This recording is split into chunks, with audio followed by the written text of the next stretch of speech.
दिले नादान bye stranger part 1। ये कहानी है एक ऐसे इंसान की जिसका मानना है कि आप अपने रब को भगवान कहकर पुकारो, अल्लाह कहो या कुछ और, सुनने वाला एक ही है, क्योंकि रब को अलग नाम दिए जा सकते हैं, बिल्कुल वैसे ही जैसे हम अपने चाहने वालों को कई नामों से पुकारते हैं, मगर होता वो एक ही है। इसी तरह फरियाद सुनने वाला भी एक ही है और पुकारने वाला दिल भी एक ही है। उसके हिसाब से दुनिया का हर धर्म सबसे पहले इंसानियत सिखाता है, एक दूसरे से प्यार करना, एक दूसरे की इज्जत करना सिखाता है, मगर क्या वो अकेला धर्म पर होने वाली नफरत को मिटा सकेगा? कहते हैं किसी भी इंसान की सोच बदलना बहुत मुश्किल है, फिर उसके सामने तो उसका पूरा परिवार था जो उसकी सोच के खिलाफ, उसकी मोहब्बत के खिलाफ था। आइए चलें एक नए सफ़र पर इस दीवानी के साथ, देखें क्या होगा इसका अंजाम।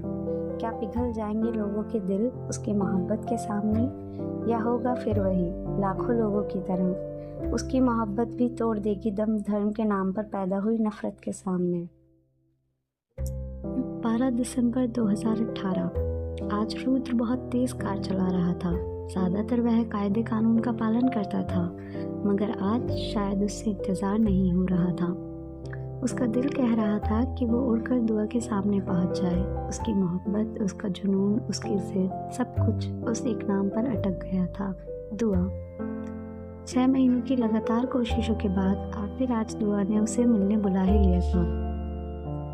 वो नहीं जानता था कि आगे क्या होगा, बस उसको तो इंतज़ार था उस पल का जब दुआ उसके सामने हो और वो उसको बता सके कि वो उससे कितनी मोहब्बत करता है, कितनी बातें थी उसके दिल में। आज वो सारी बातें कहने का मौका मिला था उसे, इसलिए आज का दिन उसके लिए बहुत ख़ास था। यही सब सोचते सोचते वो कब दुआ के बताए रेस्टोरेंट के सामने पहुंच गया उसे पता ही नहीं चला। वो जल्दी से गाड़ी से उतर अंदर जाकर पूछता है तो वेटर उसको दाएं हाथ की तरफ इशारा करते हुए रास्ता बता देता है। कुछ कदम चलने के बाद ही वो एक दरवाजे से बाहर निकलता है तो सिर पर खुला आसमां, चारों तरफ हरियाली, तेज़ हवाएं। जगह ज़्यादा बड़ी नहीं थी, मगर उसकी डेकोरेशन इतनी खूबसूरत थी कि बड़े बड़े होटलों को फेल कर दे। थोड़ी ही दूर पर एक टेबल रखी थी और उसकी दाईं ओर कुछ लकड़ियों को जला रखा था। आज मौसम भी काफ़ी सुहाना था, जो रुद्र के मूड को और भी खुशगवार बना रहा था। वो टेबल के पास पहुंचा तो दुआ को देखकर एक पल के लिए जैसे सब कुछ भूल गया। तेज हवाएं उसके लंबे बालों से खेल रही थी और वो खुद किसी गहरी सोच में गुम थी।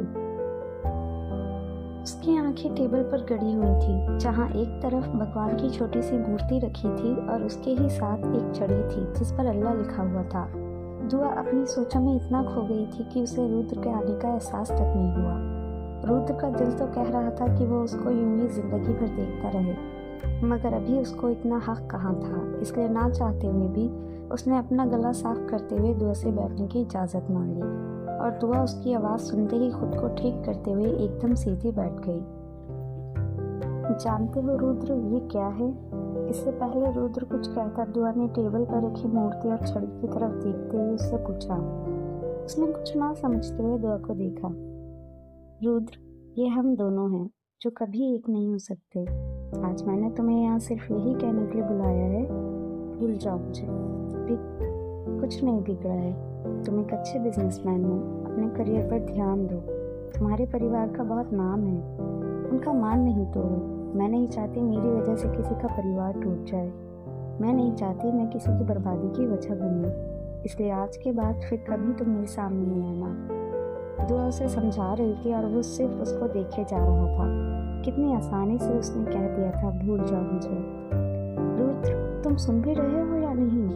दुआ ने रुद्र को खामोश देखा तो थोड़ा झंझलाते हुए पूछा। नहीं हो सकता ये मूर्ति, ये छड़ी, इन बेजान चीज़ों को तुम मेरे दिल, मेरे जज्बात से मिला रही हो। रुद्र ने गुस्से में टेबल पर हाथ मारते हुए कहा, जिससे दोनों चीज़ें जलती हुई आग में गिर गई और दुआ हैरानी से उसे देखती रह गई। पहली बार रुद्र ने उससे तेज़ आवाज़ में बात की थी। उसको इस बात का बिल्कुल अंदाज़ा नहीं था कि गुस्सा भी आ सकता है। क्या समझाना चाहती हो तुम मुझे? हाँ बोलो, कहना क्या चाहती हो? यही ना कि मैं हिंदू हूँ और तुम मुसलमान। तो ये मेरी गलती है क्या? बताओ मुझे, मैं खुद को क्यों रोकूं? क्यों मैं खुद को उस गलती की सज़ा दूं जो मैंने की ही नहीं? क्या रब ने मुझे पैदा करने से पहले मुझसे पूछा था किस धर्म किस जाति में मैं पैदा होना चाहता हूँ? नहीं ना, तो फिर मुझे सज़ा क्यों दे रही हो? यकीन मानो मैंने तो कभी चाहा भी नहीं था कि मुझे कभी किसी लड़की से प्यार हो, मगर हो गया ना। मैं मानता हूँ ये आसान नहीं है, मगर तुमको भूल जाना भी मेरे हाथ में नहीं है। तुमसे प्यार करता हूँ, खुद को भुला सकता हूँ मगर तुमको नहीं भूल पाऊँगा। ये कहते हुए रुद्र की आवाज़ रुक गई थी और कब उसकी आंखों से आंसू बहने लगे ये शायद उसको भी पता नहीं चला। वो बस बोले जा रहा था, रुद्र, दुआ मैं नहीं जानता ये सही है या गलत, मगर मैं मानता हूँ मोहब्बत का कोई धर्म कोई जाति नहीं होती। यह तो वो ख़ास एहसास होता है जो बहुत कम लोगों के दिल में पैदा होता है। तुमको देखकर जो एहसास जो सुकून मुझे मिलता है वो मैं लफ्ज़ों में नहीं बता सकता। अगर तुम मुझे कोई और वजह देती ना तुमसे दूर जाने के लिए, तो शायद मैं खुद की जान ले लेता, लेकिन तुम्हारे सामने फिर कभी नहीं आता। मगर तुम मुझे खुद को भूलने का कह रही हो इस घटिया दुनिया के लिए जो कभी किसी की नहीं हुई। आज मैं आत्महत्या कर लूँ तो क्या इस दुनिया पर कोई फ़र्क पड़ेगा? नहीं, कोई फ़र्क नहीं पड़ेगा किसी को। मगर अगर मैं अपने प्यार के लिए लड़ूंगा ना तो इस दुनिया को ज़रूर फ़र्क पड़ेगा। तब ज़रूर ये दुनिया मेरे खिलाफ खड़ी होगी। दुआ, ये दुनिया धर्म और जाति के नाम पर एक दूसरे को मारने के लिए पल भर में तैयार है, मगर प्यार और इंसानियत का क्या? क्यों मैं ऐसे समाज के लिए अपनी मोहब्बत अपनी खुशियों का त्याग करूं जो कभी किसी की हुई ही नहीं? तुम मुझे अपना मानो या ना मानो, मगर मेरे लिए तुम मेरी ज़िंदगी बन गई हो। चाहे जो हो जाए तुमको भूलना नामुमकिन है। रुद्र की आंखों में साफ दिख रहा था कि कुछ भी हो जाए वो हार नहीं मानेगा, और मानता भी क्यों, उसका कहा हर लफ्ज़ सही था। दुआ ने तो ये सोचा ही नहीं था कि रुद्र आज उसकी एक नहीं सुनेगा। दुआ भी उसके सामने हार नहीं सकती थी क्योंकि वो बहुत अच्छे से जानती थी कि रुद्र की मोहब्बत की कीमत कितनी बड़ी हो सकती है। उसे अच्छे से पता था, इसलिए उसे किसी भी तरह आज ये किस्सा नहीं खत्म करना था। यही सोच दुआ गुस्से में कुर्सी से खड़ी हो गई। दुआ गुस्से में, ठीक है, तुम्हें परवाह नहीं है तो ना सही, मगर मुझे है। मिस्टर रुद्र रघुवंशी, हर इंसान तुम्हारी तरह नहीं सोचता। तुम एक मर्द हो, वो भी इस शहर के सबसे अमीर परिवार से, इसलिए शायद तुम ऐसा सोच सकते हो। मगर मैं एक लड़की हूँ, वो भी ऐसे परिवार से जहाँ मैं अपने बाबा का मान हूँ, उनकी इज्जत हूँ। मैं एक हिंदू लड़के को कभी नहीं अपना सकती। अपने बाबा पर उंगली उठाने की वजह नहीं दे सकती मैं दुनिया को। क्या कहेंगे लोग मेरे बाबा से? कैसे जवाब देंगे मेरे बाबा इस दुनिया के अनगिनत सवालों के? नहीं रुद्र, तुम्हारी मोहब्बत की कीमत मेरे बाबा चुकाएं ऐसा मैं नहीं होने दूंगी। इसलिए अच्छा होगा आज के बाद तुम मेरे सामने कभी ना हो। ये कहकर वो जाने के लिए आगे बढ़ी ही थी कि रुद्र ने उसका हाथ पकड़ लिया। रुद्र, यही प्रॉब्लम है ना कि मेरा नाम रुद्र रघुवंशी है, कोई रहमान या सलीम नहीं? तो ठीक है, मैं इस प्रॉब्लम को अभी यहीं ख़त्म कर देता हूँ। आज तुमको अपनी मोहब्बत को गवाह बनाकर मैं इस्लाम कबूल करता हूँ। तुम एक लड़की हो ना, तुम कुछ नहीं कर सकती क्योंकि तुम मजबूर हो सकती हो, मगर मैं नहीं। आज से मैं तुम्हारी ताकत बनूंगा और तुम्हारा मान कभी नहीं टूटने दूंगा। ये कहते हुए रुद्र ने आग में पड़ी छड़ी को उठा जिस पर अल्लाह लिखा था, उसे अपने हाथ पर चिपका दिया, जिसे देख दुआ चीख पड़ी और उसने रुद्र के हाथ से छड़ी लेकर फेंक दी। मगर उस छड़ी के साथ साथ रुद्र के हाथ की खाल भी उतर गई। रुद्र नम आंखों से अपना जला हुआ हाथ देख मुस्कुराते हुए, दुआ, अब मेरे मरने के बाद भी कोई तुम पर उंगली नहीं उठा सकेगा। कोई तुम्हारे बाबा से नहीं पूछेगा कि मैं हिंदू हूँ या मुसलमान। अब मेरे हाथ पर लिखा ये अल्लाह कभी नहीं मिट सकेगा। अब तो तुम मेरी मोहब्बत को कबूल करोगी ना? दुआ, मैं अपनी मोहब्बत के लिए खुद को कुर्बान कर दूंगा, मगर अपनी मोहब्बत को कुर्बान नहीं होने दूंगा इस दुनिया के लिए। यही कह रहा था कि दुआ ने गुस्से में उसके थप्पड़ मार दिया। दुआ उसके जले हाथ को देखते हुए, तुम पागल हो क्या? जानते भी हो क्या किया है तुमने? ये कोई छोटी बात नहीं है रुद्र, बच्चों का खेल नहीं है ये। जिंदगी भर भी इस निशान को मिटाने की कोशिश करोगे तब भी अब ये कभी नहीं जाएगा। क्या जवाब दोगे सबको, अपने घर वालों को? क्या बताओगे ये कैसे हुआ? यहाँ कोई तुम्हारे जज्बात नहीं समझेगा रुद्र। यह आज का हिंदुस्तान है जहाँ हिंदू मुस्लिम के नाम पर लाखों मासूमों का खून बहा दिया जाता है। ये देश पहले जैसा नहीं है जहाँ सब एक साथ नहीं एक दूसरे के दिल में रहते थे। रहम करो मुझ पर और खुद पर, प्लीज़ खुद को बर्बाद नहीं करो। छोड़ दो मेरा पीछा, चले जाओ मेरी ज़िंदगी से। नहीं करती मैं तुमसे प्यार, मुझे मेरे बाबा की इज्जत सबसे प्यारी है। प्लीज़ चले जाओ। दुआ ने रुद्र के सामने हाथ जोड़ते हुए कहा। ये कहते हुए दुआ की आंखें भर आई थी, मगर उसने अपने आंसू बहने नहीं दिए, क्योंकि उसके आंसू जहां उसको कमज़ोर बनाते वहीं रुद्र की मोहब्बत को और हवा देते। इससे पहले वो कुछ बोलता दुआ वहाँ से चली गई। आज मौसम भी अपने तेवर दिखा रहा था। वह रेस्टोरेंट से बाहर निकली ही थी कि जोर से बारिश शुरू हो गई। बारिश की बूंदों के साथ दुआ के आंसुओं ने भी अपनी सरहद तोड़ दी थी। दुआ अपने मन में, कोई किसी से इतनी मोहब्बत कैसे कर सकता है। एक पल में उसने अपना सब कुछ गवा दिया। एक बार भी नहीं सोचा उसका अंजाम क्या होगा, और मैं बेरहम लड़की उसको इतनी तकलीफ में अकेला छोड़ा।